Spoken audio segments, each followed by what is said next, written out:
बेटा हम लोग जो चैप्टर पढ़े उसका नाम है breathing and exchange of gases.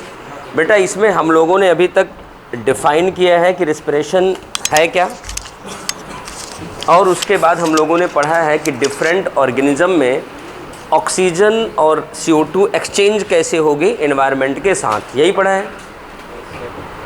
तो बेटा इसके बाद आज हम लोग पढ़ेंगे respiratory system of human. Heading बनाओ, respiratory system of human. Respiratory system of human.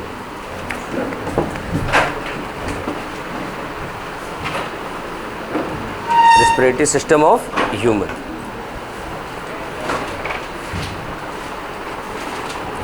अब बेटा सुनना, रेस्पिरेटरी सिस्टम ऑफ ह्यूमन बना किससे है? इधर देखना, पेन रखो। बेटा रेस्पिरेटरी सिस्टम ऑफ ह्यूमन की बात करें तो ये शुरुआत हो जाता है एक्सटर्नल नॉस्ट्रिल से। कहाँ से? एक्सटर्नल नॉस्ट्रिल से। ये सामने एक्सटर्नल जो दो छेद दिख रहे हैं ना, ये इनसे हवा जाती है, इसे कहते हैं एक्सटर्नल नॉस्ट्रिल। ये है फिर नेजल चैम्बर, इसके बाद यहाँ आता है इंटरनल नॉस्ट्रिल, फिर फेरिंग्स, फिर लैरिंग्स, फिर ट्रैकिया, फिर प्राइमरी ब्रोंकी, फिर लंग्स। इतने सारे स्ट्रक्चर्स ऑर्गन्स मिल करके बनाते हैं ह्यूमन का रेस्पिरेटरी सिस्टम। तो अभी लिखना नहीं है, जब लिखाऊंगा तो लिखना। सबसे पहले अगर हम एक्सटर्नल नॉस्ट्रिल की बात करें तो आप कह सकते हो कि external nostril is opening of nasal chamber. ये नेजल चैम्बर की ओपनिंग होती है, ठीक। और जिसके थ्रू क्या होती है कि एयर अंदर जाती है और एयर बाहर आती है। कभी कभी आप लोग बोल देते हो कि ऑक्सीजन अंदर जाती है, CO2 बाहर आती है। ऐसा नहीं है, एयर अंदर जाती है और एयर बाहर आती है। समझ गए? ऐसा है क्या कि हम लोग फ़िल्टर करके ऑक्सीजन ले लेते हैं? ऐसा था नहीं, पूरी एयर लेते हैं। ध्यान देना इस बात को। अब इसकी बात करते हैं, पूरा जो यहाँ तक है। हम नेजल कैविटी की बात करते हैं। अगर नेजल कैविटी को देखें तो यहाँ देखना बेटा, एक सेप्टम लगा है ना, ये बीच में लगा है, आप लोगों के नाक में भी होगा। इसे कहते हैं नेजल सेप्टम। ये कार्टिलेज का बना होता है। इस सेप्टम की वजह से नेजल कैविटी दो भागों में बट गई, लेफ्ट नेजल चैम्बर और राइट नेजल चैम्बर। हो गया। अब एक नेजल चैम्बर को हम बाहर यहाँ निकालते हैं, यहाँ बना के आपको दिखाते हैं।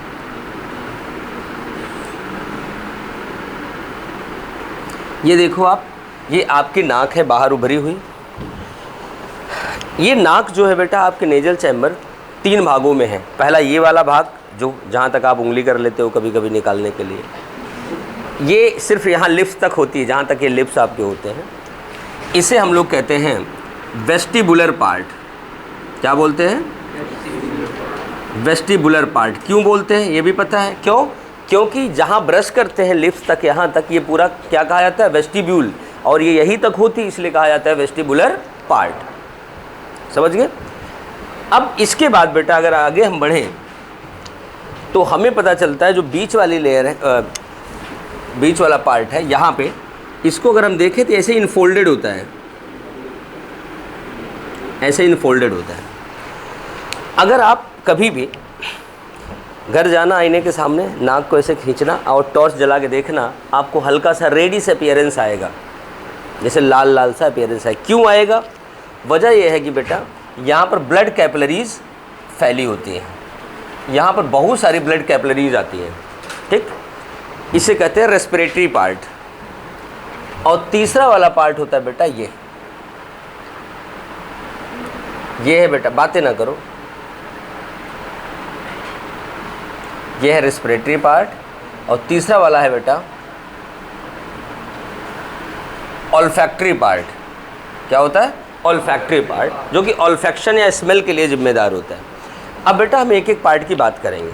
अगर इस अगले पार्ट की बात करें, वेस्टिबुलर पार्ट की बात करें, हर्षित आहूजा बेटा कुछ सोच रहे हो? अच्छा सुन रहे हो, ठीक।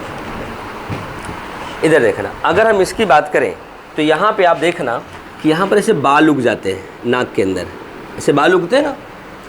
ये जो हेयर या हेयर लाइक स्ट्रक्चर है, इनका काम क्या है? इनका बड़ा इंपॉर्टेंट काम है। बिल्कुल सही।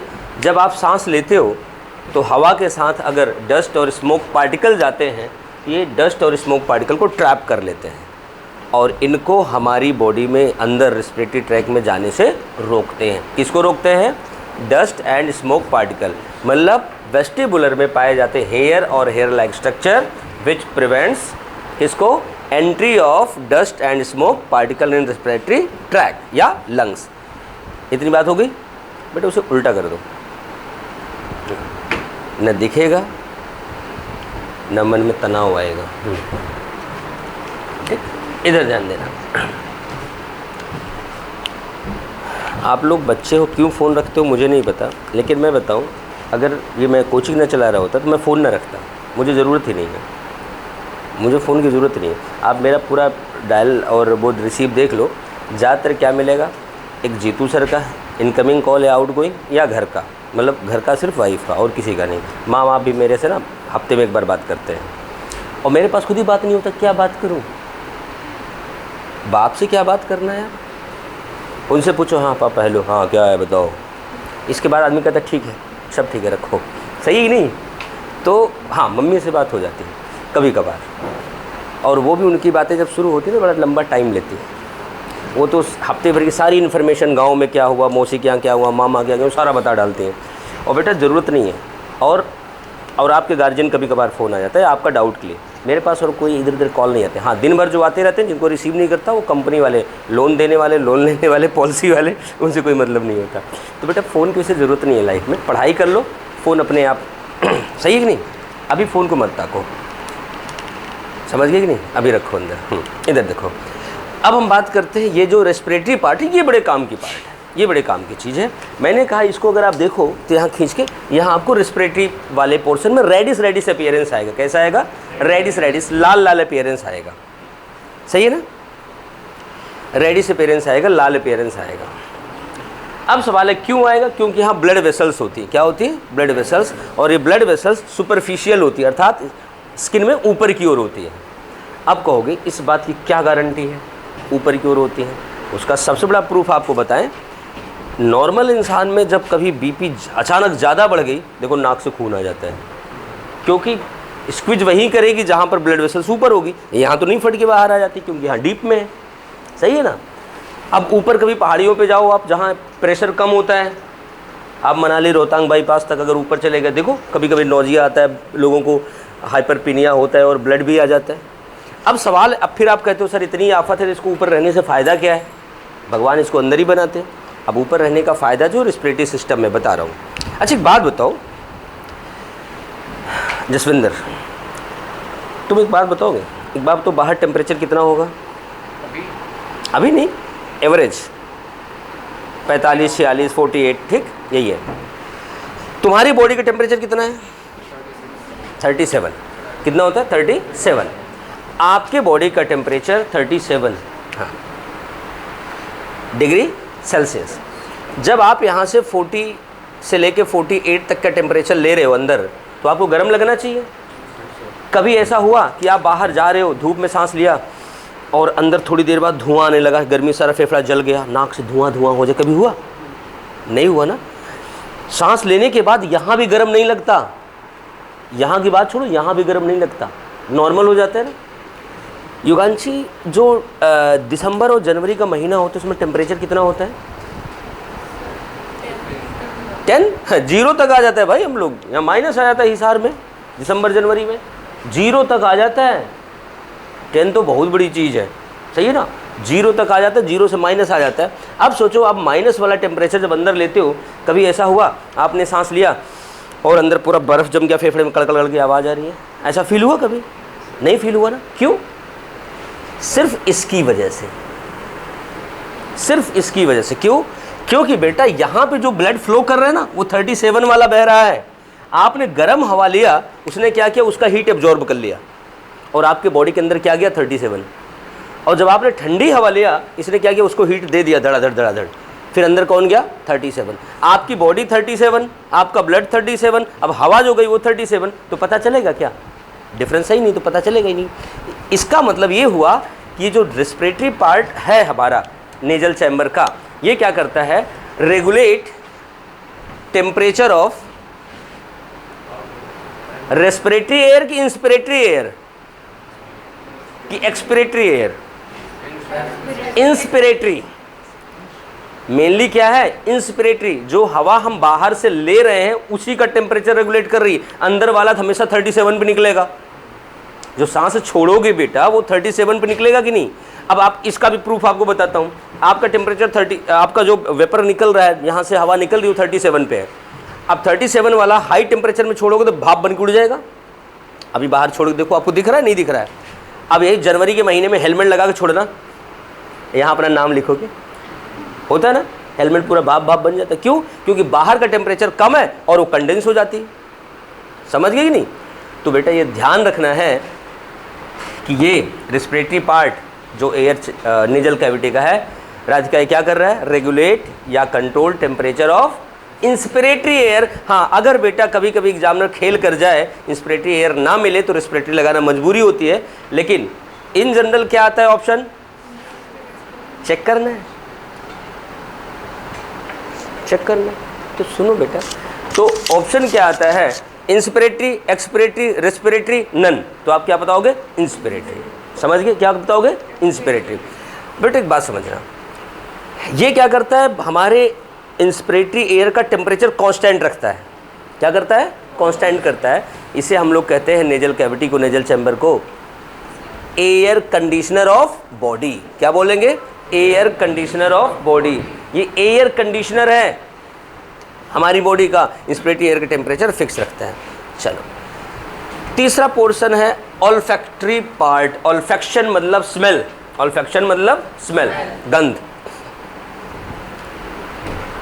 गंध दो तरह की होती है, सुगंध और दुर्गंध। उसी तरह बू दो तरह की होती है, खुशबू एंड बदबू।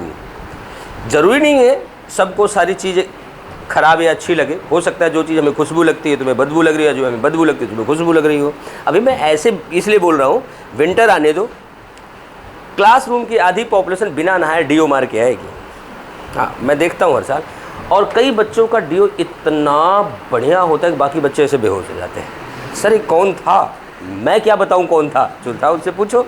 मतलब सबकी जो अपनी स्मेल है ना, वो अलग अलग पसंद है, बस मैं इतना कहना चाह रहा हूँ, अपनी अपनी पसंद। अब हम लोग आते हैं, इसका काम क्या, पसंद जो हो उससे मतलब नहीं। बेटा ध्यान देना, कभी आपको अगर स्मेल आई, आप घर में गए, घर में आपको अच्छा से भोजन की स्मेल आई, तो क्या हुआ, स्मेल कैसे आई, भोजन देखने के बाद आई कि स्मेल अपने आप आ गई, पहले से आ गई, कैसे आ गई, क्या उसके पार्टिकल आपके नाक में आए, आए कि नहीं आए। बेटा जब कोई भी स्मेल आपको आती है तो उसका पार्टिकल सबसे पहले नाक में जाके चिपकता है, और यहाँ से जो न्यूरॉन जाके आपके ब्रेन में है ना, वो बताता है। इसका मतलब समझ लो, जितनी अच्छी बुरी बदबू और खुशबू आती है उसका पार्टिकल आपके नाक में पहुँच चुका होता है। अगर आप कोई गंध फील कर रहे हो, मतलब पार्टिकल आपके यहाँ पर पहुँच चुका है, वो टच करता है, फिर न्यूरॉन जाके आपको खबर देता है।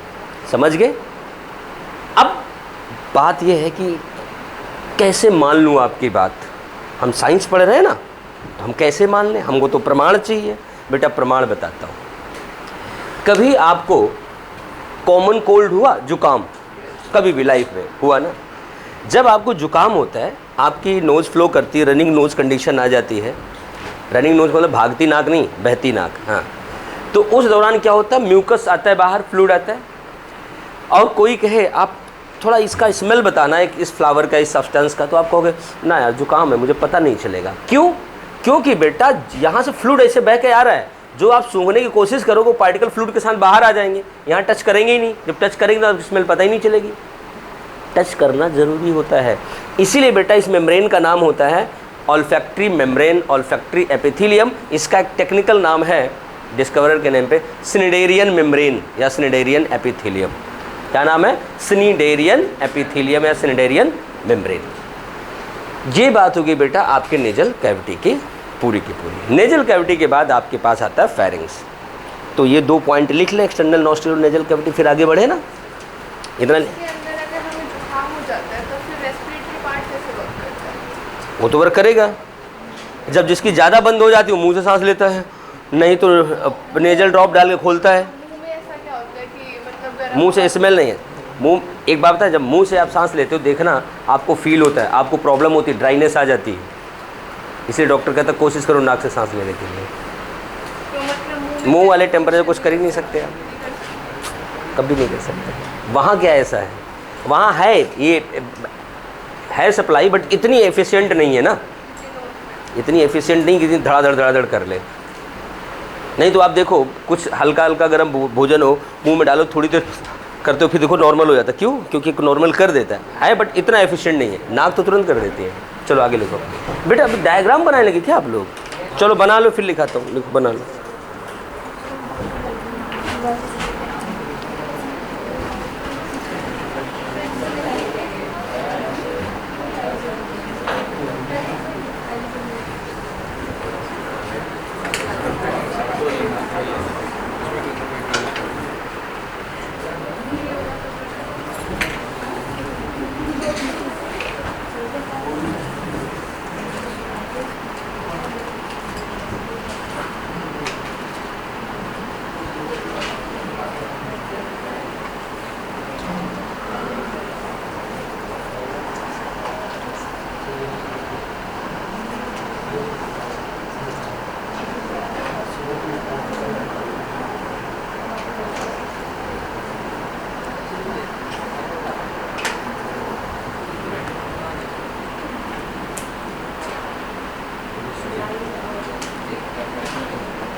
बेटा बना लो, टाइम ज़्यादा कंज्यूम ना करो।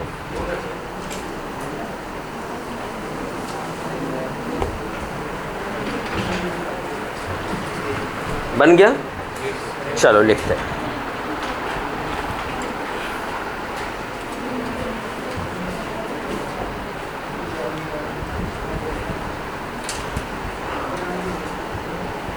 चलो बेटा नोट करो, देखो।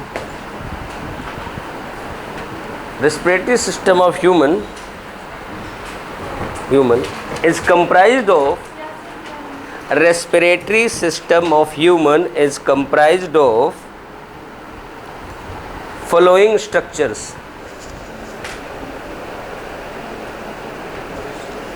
Following structures or organs. Following structures or organs. Following structures और ऑर्गन्स। हो गया? लिख लिया? चलो पहला लिखना बेटा, external nostril.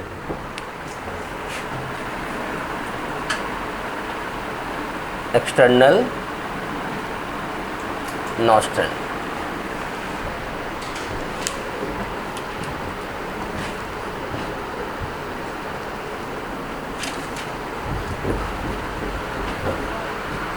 It is opening of, इसे पोर भी लिखते हैं हम लोग, opening of nasal chamber. Nasal chamber, बस इतना ही लिखो। ये नेजल चैम्बर ही क्या है? ओपनिंग होती। अब दूसरा पॉइंट लिखना, दूसरी हेडिंग लिखना।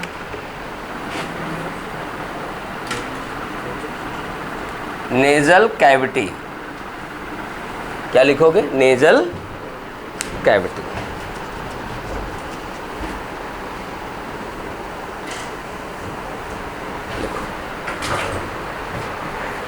Nasal cavity is differentiated into two nasal chambers, differentiated into two nasal chambers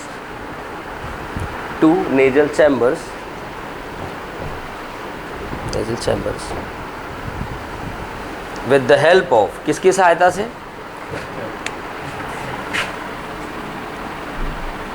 cartilaginous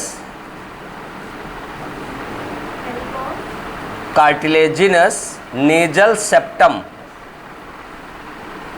cartilaginous nasal septum ये है ना, ये कार्टिलेज का बना होता है, उसे कहते हैं कार्टिलेजिनस नेजल सेप्टम। सेप्टम मतलब कोई वॉल, दीवार, ठीक। कार्टिलेजिनस नेजल सेप्टम हो गया। अब आगे देखना बेटा, अब एक एक चैम्बर की बात करें, लिखना each nasal chamber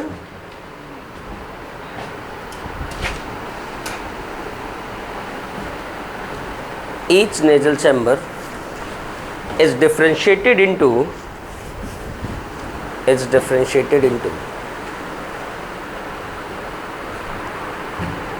vestibular part, respiratory part and olfactory part. Differentiated into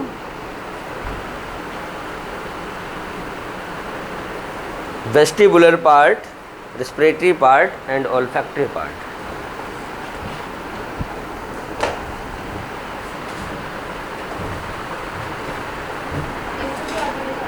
हाँ बेटा, इंटू वेस्टिबुलर, अगर मैं ऐसे नहीं बोला ना इंटू 3, मतलब इंटू 3 का क्या मतलब है, नाम लिखा दो, into vestibular, respiratory and olfactory, full stop.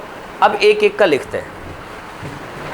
अब आपको बता दिया मैंने कि वेस्टिबुलर क्या होता है, पहला पार्ट होता है ना, और इसमें क्या पाए जाते हैं, हेयर। लिखना vestibular part, vestibular part, vestibular part contains hair. Hair आपको पता है ना, हेयर दोनों होता है, सिंगुलर भी प्लूरल भी। हेयर हम नहीं लिखते, लिख देते हैं वो अलग बात है, बट हेयर ही होता है।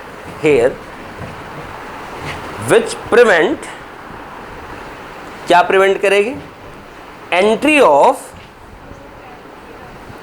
Of dust and smoke particles. क्या हुआ हर्षित, नहीं लिख पाए, which prevent entry of dust and smoke particle, dust and smoke particles. Smoke particle देखो, बसों के धुएं, बीड़ी सिगरेट वालों के धुएं, सब धुएं ही धुएं तो हैं।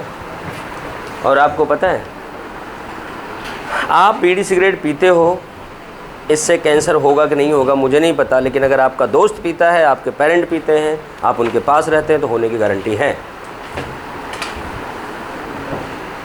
पता क्यों, क्योंकि वो पीते हैं, छोड़ देते हैं, लेकिन आप क्या करते हो, उस धुएं को सीधे नाक से लेते हो, फेफड़े तक ले जाते हो,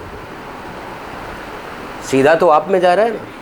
तो एक्टिव स्मोकर से ज़्यादा खतरा किसको है, पैसिव स्मोकर को। इसलिए आपके आसपास पड़ोस में कोई पी रहा है, स्टाइल मार रहा है, तो उसको ना कान के नीचे मारो, भाई स्टाइल बाहर मारो, यहाँ तो जान का खतरा आ गया। और एक खास बात बता दें आपको बेटा, आपके सिलेबस में भी आगे पढ़ाऊँगा, जो लोग बीड़ी पीते हैं ना, उनको सिर्फ गले का और फेफड़े का कैंसर नहीं होता, उनको यूरिनरी ब्लैडर का भी कैंसर होता है, क्योंकि चीज़ ब्लड से एब्जॉर्ब होकर के फिल्टर ऑफ किडनी से जाता है ना, वहाँ भी कैंसर हो जाता है। बड़ा खतरनाक है ये बीड़ी वाला मामला। चलो देखते हैं, आगे आएगा टॉपिक में तभी पढ़ाएंगे। लिख लिया, अब आगे लिखना बेटा। Respiratory part is,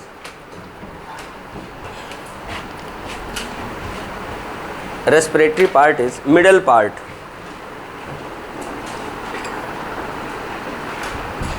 middle part.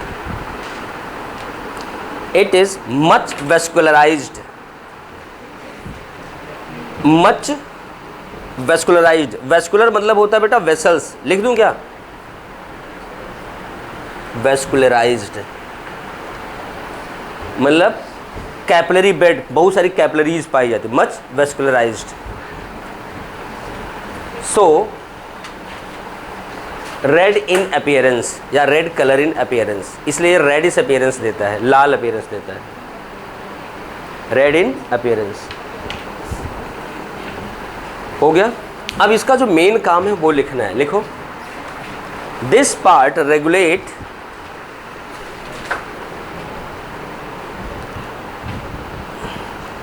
This part regulates, क्या रेगुलेट करेगा, temperature of inspiratory air, temperature of inspiratory air, inspiratory air, inspiratory जो अंदर जाती, इनहेलेशन वाली inspiratory air. So it is referred as, it is called as, it is called as air conditioner of body. इसे हम लोग body का क्या बोलते हैं, एयर कंडीशनर बोलते हैं, एसी बोलते हैं, एयर कंडीशनर ऑफ बॉडी। हो गया। तीसरे पॉइंट में लिखते हैं, olfactory part is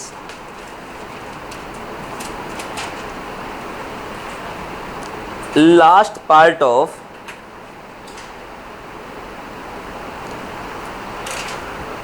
nasal chamber, last part of nasal chamber. It is responsible for smell, ये स्मेल के लिए रिस्पॉन्सिबल होता है, responsible for smell, responsible for smell. बेटा मैंने बताया ना कि इसकी जो एपिथीलिया उसे क्या बोलते हैं, ऑल्फैक्टरी एपिथीलिया, तो उसका एक मैंने नाम भी बताया था, आगे लिखना। This part is covered by olfactory epithelium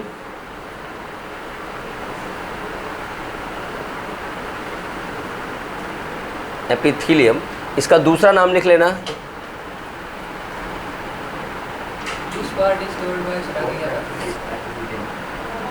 discovered by, covered by olfactory epithelium, olfactory epithelium.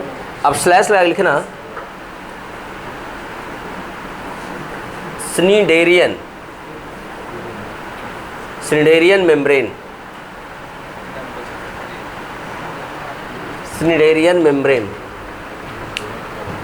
स्निडेरियन membrane, DARIAN, ये RI है बेटा, स्निडेरियन मेम्ब्रेन, स्निडेरियन मेम्ब्रेन। स्निडेरियन को आप अंडरलाइन कर लेना, क्योंकि ऑल्फैक्टरी तो कॉमन सी बात होगी, ऑल्फैक्शंस के लिए है, तो ऑल्फैक्टरी एपिथी, हाँ बेटा ये वाला पोर्शन, ये ठीक। चलो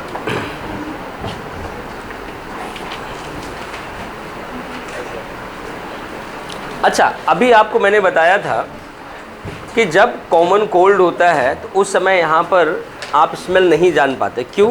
क्योंकि बेटा कॉमन कोल्ड के समय आपके एपिथेलियल में यहाँ पर इन्फ्लेमेशन हो जाता है। इन्फ्लेमेशन मतलब सूजन, सूजन के लिए मैंने एक वर्ड बताया था, सफिक्स टाइटिस, नाक में हो रहा है। स्टडी ऑफ नाक क्या होता है? राइनोलॉजी। तो ये क्या हो जाएगा? राइनाइटिस। क्या हो जाएगा? राइनाइटिस। हाँ ब्लॉक तो होगा बेटा, जब मेनली इन्फेक्शन इसी पोर्शन पे तो होता है। और कोरोना की खूबी थी वो आकर के यहाँ रुकता था फेरिंग्स में। चलो अब इस बात को लिखना, study of nose is called as, nose is rhinology, RHINOLOGY, RHINOLOGY, rhinology, RHINOLOGY, rhinology. अगर बेटा किसी को हम लोग आर्टिफिशियल नोज लगाएं या किसी का नाक काट के दूसरे को लगाएं, तो ये जो नकली नाक लगाते हैं ना, उसे क्या बोलते हैं? राइनोप्लास्टी। क्या बोलते हैं? राइनोप्लास्टी। आपको बता दें पूरी दुनिया में सबसे पहली बार जो सर्जरी हुई थी वो नाक लगाने की ही हुई थी, और फाउंडर ऑफ सर्जरी उन्हीं को हम लोग कहते हैं जिन्होंने सबसे पहली बार आर्टिफिशियल नोज लगाई थी। वो थे भारत के एक ऋषि सुश्रुत। सुश्रुत है फादर ऑफ या फाउंडर ऑफ सर्जरी। पूरी दुनिया में जो सर्जरी का सिस्टम है इनका दिया हुआ है। इन्होंने पहली बार आर्टिफिशियल नोज लगाई थी। एक्चुअल में हम लोग अपने साइंस को भूल गए हैं। आपको बता दें, हम लोग एटम पढ़ते हैं ना, एटम जॉन डाल्टन, ये नहीं है, ऋषि कर्णाद ने सबसे पहली बार एटम वर्ड या परमाणु वर्ड यूज किया था। मेडिसिन की शुरुआत ही इंडिया में हुई थी चरक के जरिए। चरक संहिता आज भी पढ़ते हैं हम लोग मेडिसिन के लिए। कोरोना आया, सारी आपकी एलोपैथ फेल हो गई, गरारा करो, काढ़ा पियो। कहाँ गई आपकी सारी मेडिसिन? हाईली एडवांस मेडिसिन कहाँ गई? नेचर में सबका इलाज है, सही है ना? तो अगर हम नकली नाक लगाते हैं तो क्या कहते हैं? राइनोप्लास्टी। राइनोप्लास्टी बेटा, हाँ वो सुश्रुत है बेटा, आगे आएंगे बताएंगे। हिप्पोक्रेट्स फादर ऑफ मेडिसिन, वो भी बताएंगे। Hahnemann father of homeopathy, Charak father of Ayurveda, ये आगे आएगा, अभी ना लिखो। चलो लिख लिया हम लोगों ने। अच्छा, अभी आपको मैंने बताया था कॉमन कोल्ड का वायरस ना। कॉमन कोल्ड का वायरस कौन सा ऑर्गन अफेक्ट करता है? क्या पूछ रहा हूँ?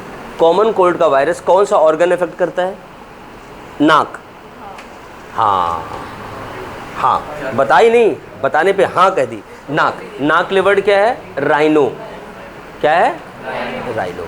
किसका वायरस है? नाक का, तो इसका नाम हो गया राइनो वायरस, नाक का वायरस। लिखो स्टार बना के, स्टार बना। Common cold is much communicable, मतलब बहुत तेजी से फैलता है, much communicable and viral disease. आपको बता दें ये फैटल नहीं है, जानलेवा नहीं है। कभी भी आपने न्यूज़ नहीं पढ़ा होगा कि जुकाम होने से 8-10 की मौत, पढ़ा है क्या? देर तक नाक बहती रही, डॉक्टर कंट्रोल नहीं कर पाए और इंसान की मौत हो गई, ऐसा हुआ क्या? नहीं हुआ। ये सुनो, वायरल डिजीज़ में ये कम्युनिकेबल है, यही तो पॉइंट है यहाँ पे। बीमारी हमें पूछी जाती है कौन सी बीमारी ज़्यादा कम्युनिकेबल है लेकिन फैटल नहीं है, कौन कम्युनिकेबल नहीं है लेकिन फैटल है। मैं बताऊँ कैंसर कम्युनिकेबल नहीं है, फैलता नहीं है लेकिन फैटल है, जिसमें होता है उसको ले लेता है। और बीमारी जो वायरस वाली ये कॉमन कोल्ड है, ये कम्युनिकेबल तो है, फैलती तो है लेकिन जानलेवा नहीं है। अब आप बताओ पूरे क्लासरूम में अगर किसी एक को अच्छे ढंग से हो और छींक दे तो हल्का हल्का सबको फील होने लगता है। क्यों? क्योंकि जिसके अंदर एरोसोल गया उसको जुकाम फील हो जाएगा। वायरल है, कम्युनिकेबल है, बहुत तेज़ी से फैलता है। हाँ, मैं कोरोना किस में नहीं डाल रहा हूँ, वो तो अजीब सी बीमारी थी, जादू, छू लो तो भी बीमारी, कोई हैंडल दरवाजे का छू ले आप, छू लो तो बीमारी, पेन शेयर कर लो तो बीमारी। वो क्या था तो वायरल ही, लेकिन ये जादू वाला जो संक्रमण था ना, ये कुछ समझ में नहीं आया। ठीक, आप लोगों ने वैक्सीन लगवा ली? तुमने 4 लगवाई है? 2 तो इस हाथ में लगवाई, इस हाथ में 2 नहीं लगवाई? अच्छा नहीं चलो, तुम एक भी नहीं लगवाए हैं? वायरल डिजीज इंसानों को हो जाता है। चलो आगे लिखो।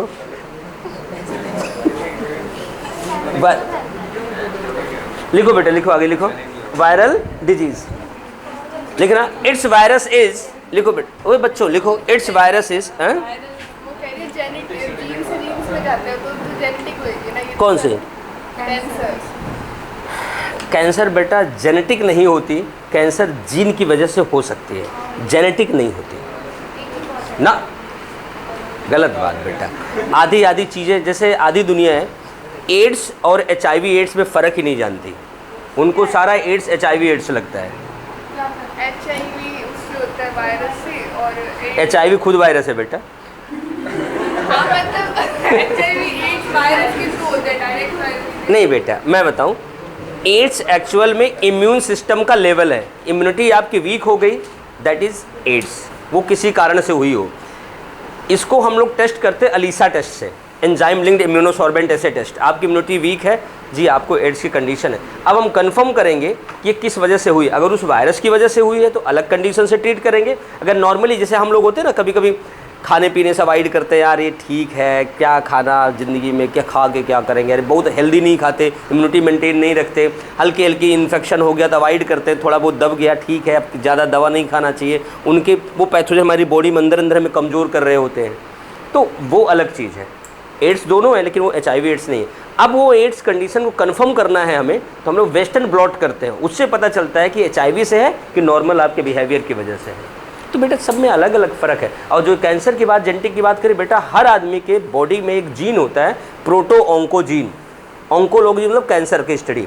प्रोटो ऑन्कोजीन कैंसर के पहले की अवस्था है। अगर आप तंबाकू खाते हो, बीड़ी लेते हो, सिगरेट पीते हो, तरह तरह के डिओड्रेंट वगैरह इस एरोमा वाली चीज़ें सूंघते हो, तरह तरह की चीज़ें यूज करते हो, वो जीन आपका एक्साइट हो जाता है, एक्साइट होकर चेंज इनटू ऑन्कोजीन, अब वो कैंसर कॉज करता है। उसको क्यों नाराज़ करते हो भाई? क्यों तरह तरह की चीज़ें ट्राई करते हो? कोई लोग कई चीज़ सूंघ रहे होते हैं, कई चीज़ लगा रहे होते हैं, कई चीज़ें खा रहे होते हैं। जो रेडियो पे आप लोग खाते, हाँ बेटा, ये जो रेडियो पे खाते हो स्वाद के लिए ना, वो भी हार्मफुल होते हैं। तो बेटा इसीलिए होता है, वो बताएंगे, कैंसर पढ़ाएंगे तो। बेटा सब कुछ है अपने पास, लेकिन बस, अरे कई बच्चे बर्गर पिज़्ज़ा छोड़ दिए थे, मैं कहा खाया करो यार, दुकानदारी उनकी बंद हो जाएगी, मेरे कहने से थोड़ी लेकिन एक कमाल की बात बता दें, अब उसको ज़्यादा सीरियस मत लेना।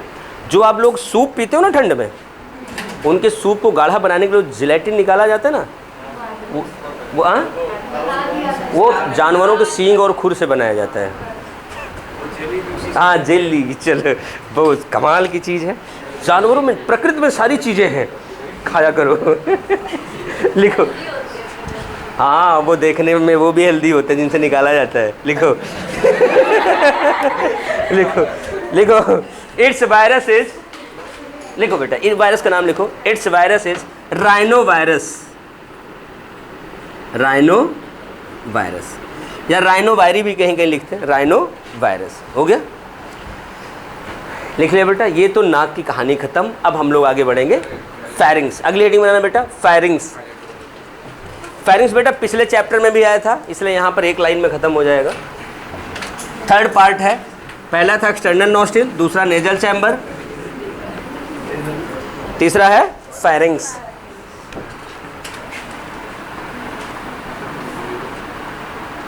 फेरिंग्स बेटा देखना, पहली लाइन लिखो, pharynx is,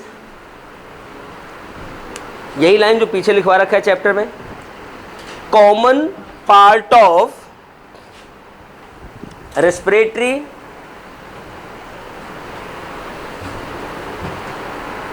track and digestive tract, या respiratory system and digestive system, respiratory system and digestive system, digestive system, respiratory और डाइजेस्टिव दोनों का कॉमन होता है। कैसे, इधर देखना, आपको बताया जा चुका है, फिर बता रहा हूं।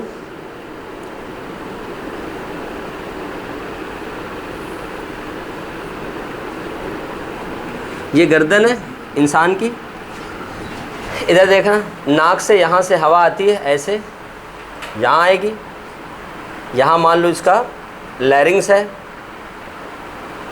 हवा यहाँ आएगी, मुंह से भोजन आएगा, यहाँ से ये यहाँ आएगी, कहाँ पे, फूड पाइप पे। बेटा ध्यान देना, यहाँ आगे आपका लैरिंग्स होता है, इसके ठीक पीछे यहाँ इसोफेगस होता है। क्या होता है, इसोफेगस होता है। तो बेटा ये वाला पोर्शन जो है, यहाँ से मान लो इसके नाक वाला पोर्शन है, यहाँ से यहाँ तक ये जो पोर्शन है, ये कहा जाता है फेरिंग्स। जो नाक के पीछे है तो हम क्या कहेंगे, नेजोफेरिंग्स। जो माउथ कैविटी के पीछे उसे क्या कहेंगे, ओरोफेरिंग्स। जो लैरिंग्स के पास है, लैरेंजोफेरिंग्स। आपको लिखाया जा चुका है बेटा, ध्यान देना, नेजोफेरिंग्स, ओरोफेरिंग्स और लैरेंजोफेरिंग्स। ये हो गया बेटा, ये अब कॉमन है बेटा, ध्यान देना।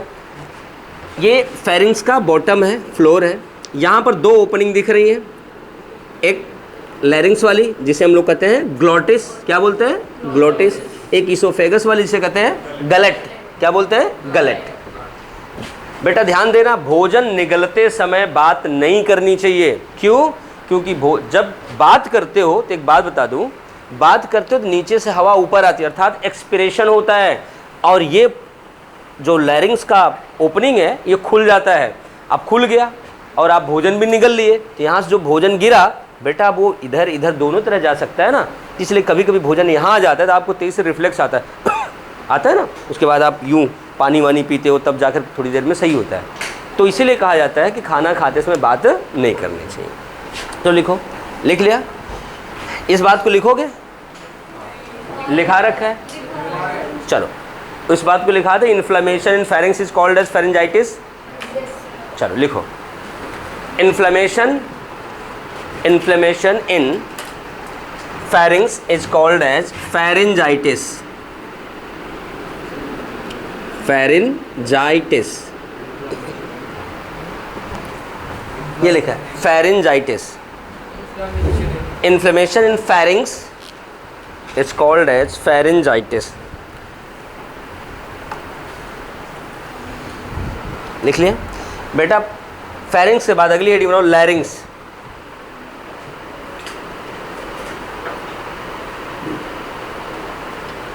लैरिंग्स, LARYNX।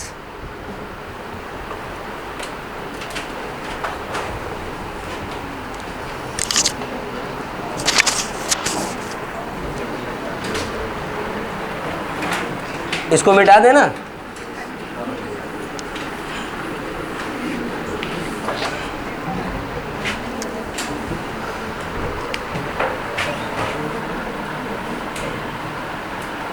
बेटा पेन रखना, सुनना बेटा। लैरिंग्स को हम कहते हैं sound box of mammal. Mammal का क्या बोलते हैं? Sound box. ये सवाल है आपका। लैरिंग्स कहा जाता है साउंड बॉक्स ऑफ मैमल। क्यों? क्योंकि यहाँ से साउंड पैदा होती है। जो मैं इतनी देर से बोल रहा हूँ सिर्फ लैरिंग्स की वजह से। आप कुछ पूछते हो, बोलते हो, बात करते हो सिर्फ लैरिंग्स की वजह से। मतलब ये हमारा साउंड बॉक्स है। लेकिन मैं आपसे इससे रिलेटिव एक सवाल और बता दूं, दूसरे ग्रुप में पूछा जाता है कई बार, जो बर्ड्स होती हैं, बर्ड्स में साउंड प्रोड्यूसिंग ऑर्गन कौन सा होता है? क्या? सायरिंग्स। उसे क्या बोलते हैं? सायरिंग्स। वो लैरिंग्स नहीं होता। ऐसा नहीं है कि लैरिंग्स होता नहीं, उसमें होता है, बट साउंड प्रोड्यूस नहीं करता। वो